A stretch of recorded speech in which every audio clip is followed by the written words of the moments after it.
Može. Jedan anonimni genijalac, mladi ilustrator je napravio nešto što i u stranom časopisu se pokazalo tačno. Ovako, to je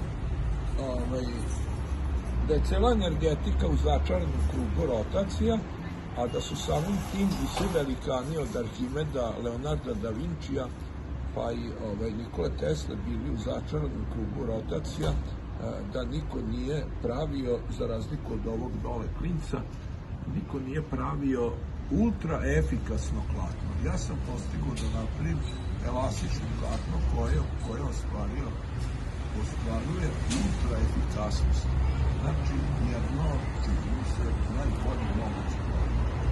Zatim, to je isto potvrđeno u časopisu nove energetske tehnologije, najnoviji broj za avgust, odnosno juli i avgust, i na strani 28.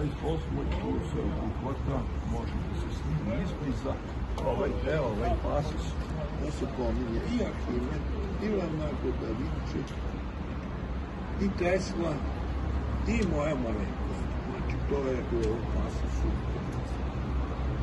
to je taj časopis nove energetske tehnologije.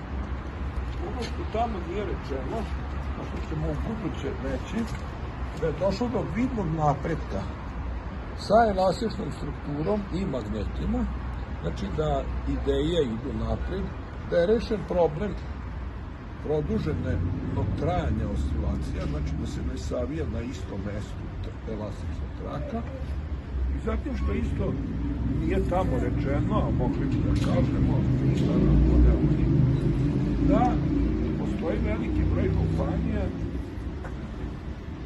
koje upravo koriste već ovaj izum, najviše u teškoj industriji. To je pretežno u jugoistočnoj Aziji, znači Kina, Indija, Indonezija i tako dalje, a na prodajnoj platformi Alibaba može se takođe vidjeti i mašine za drobljenje rude, ako to na englesku se kaže crusher, koji se koristi već